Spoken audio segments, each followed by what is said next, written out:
Lil-ġar tagħna daruh, ma nistgħux nibqgħu ngħixu b'dan il-mod, ma nistgħux nibqgħu niġu minsijin. Hekk sostnu residenti Beltin li jgħixu fiż-żona tad-daħla tal-belt fin-naħa fuq hekk kif bosta jinsabu mhux biss imxebba iżda anki imbeżża b'esperjenzi li jum wara l-ieħor qed jgħaddu minnhom. Persuni li tkellmu ma' Net News saħħu li grupp kbir ta' żgħażagħ Maltin qed jinġabru quddiem il-bibien ta' darhom u jwettqu dak li sejħu bħala frakkass sħiħ bi konvenjent qawwi għar-residenti.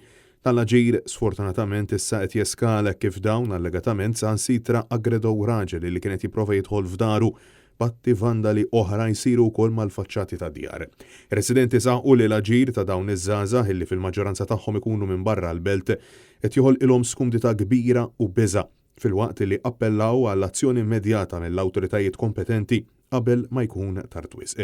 Ir-residenti tennew li ta' kull filgħaxija jistennew li tinħoloq xi traċedja filwaqt li sansitra nnotaw il-ħsarat li saru fil-lift li jagħti minn triq ir-Repubblika għal ħdejn djarhom. Madankollu allegatament iż-żgħażagħ kienu sansitra aggressivi mar-residenti li ġibdulhom l-attenzjoni dwar dan. Residenti Beltin oħrajn sqarrew li aġir bħal dan mhux biss qed iseħħ fl-akwata tad-daħla tal-kapitali iżda anke fiż-żoni ta' Marsa Mxett, tal-Barakat Isfel u tal-Is. Residenti saħħu li ma jistgħux jifhmu għaliex il-Kunsill Lokali mmexxi mis-Sindku Alfred Zammit qed jibqa' jinjora l-appelli tagħhom u jħallihom jgħaddu minn din it-trawma jum wara l-ieħor.